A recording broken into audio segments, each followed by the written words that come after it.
My name's David Catzel. We're here on Fraser Common Farm. Fraser Common Farm was collectively purchased back in the mid-70s, and today it's still a cooperative farm. We're standing up at an area that we call the spring, because it's a spring, and when we purchased the farm we had heard stories of this spring being used by farmers way back to the beginning of the 1900s in drought years to come and feed their cattle, water their cattle. So we know that the spring's been active for a long time, and for us it's just enough water to water our 1 1/3 acre field for the season. However, we don't take it for granted, and we try to minimize the amount of water that we pull from it, and we've just recently changed the way that we pull water from it, shifting from a fossil fuel style pump to a solar pump. So this is our sort of to us very sacred spring. It doesn't look much more than a puddle of water. But this puddle of water keeps filling all year long, even during the really dry months. It doesn't gush water, but it's just enough to keep the plants alive and thriving.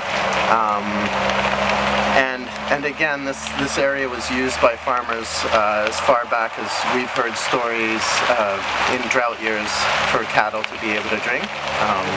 It's not an artesian spring, it's what you call a seep, so the water trickles in very slowly throughout the day.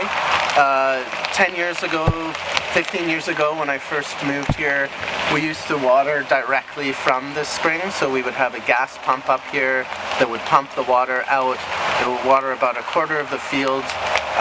We would fill up the gas pump about halfway, and when it ran out of gas, the pump shut off, and it would usually empty this reservoir in one day, and then we would be able to come back the next day and it would be full again, and we'd be able to water the next day.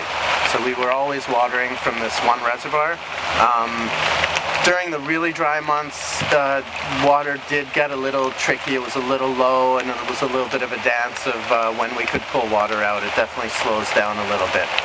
So maybe 10 years ago we dug a larger pond just for a little bit more winter rain catchment, and now the water goes from this spring, it gravity feeds down to that larger pond, and we water from there.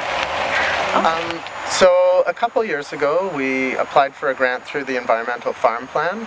I believe those grants are still available. I encourage farmers to look into them. They can definitely be helpful. They're not absolutely simple to navigate, but they do have people on staff to sort of help farmers through the process. So the process for us was first getting an assessment by an engineer to assess whether shifting from our gas pump to a solar pump would reduce fossil fuel use, and they came to the conclusion that yes, it would. And so we were eligible for the grant, which covered approximately half the cost of putting in this solar system. We have a solar system with battery backup as well, because we were thinking we might want the ability to water when it's not sunny out as well. It actually requires very little sunlight. Even in this overcast, rainy day, there's enough sun hitting that panel to use the pump and irrigate this field. So, I mean, essentially the solar panels are charging batteries that are available anytime to turn on the pump.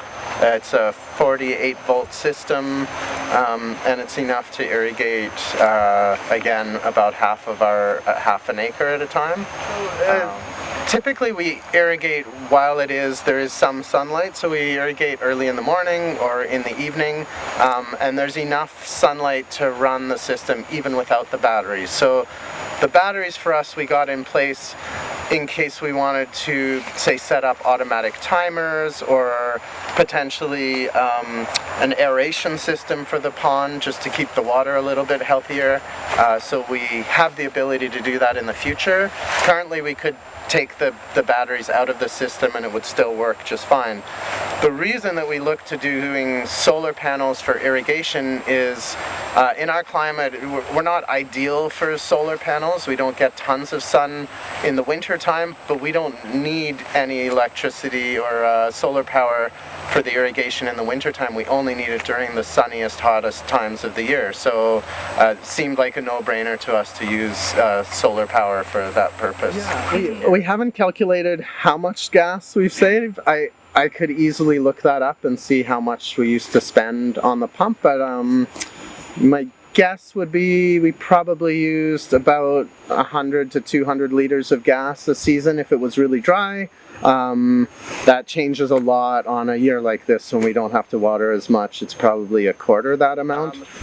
The other thing we did when we installed this was, in our mind, just changing from one energy source to another is not a solution. I think anytime you change form of energy, you also need to think at reducing consumption. So as an example, I think if we all switch from gas cars to electric cars and kept driving the same amount or more, we're going to be in the same place that we're at. So for us, when we installed this electric pump, we also switched from, initially we had overhead sprinklers in the field. They were micro sprinklers, and so they were the most efficient overhead watering that you could have. However, we're still watering all the pathways, and that's approximately a quarter of the field.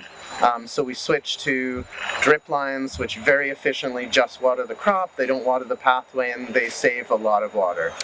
Has this paid off financially? That's always an interesting question. And in our experience, when you move to something that's more environmentally friendly than not, it doesn't always pay off in the bank. So if the system keeps going and we don't have to replace it and there's no repairs for approximately 10 years, it may be cheaper than running a gas pump. Gas is really cheap, so it's sort of hard to compete with that.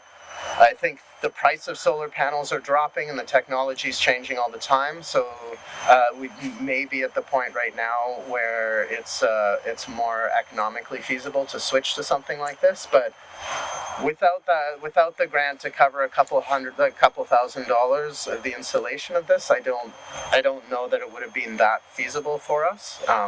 So it was really helpful to be able to have that support. I mean, in my opinion, the fossil fuel industry is a subsidized industry, and so when you're switching from a subsidized industry to one that isn't, government incentives are really helpful. So I do think until the technology and the price is low enough and the price of gas goes up higher, we will need sort of some financial support from our governments to help move these sort of initiatives along.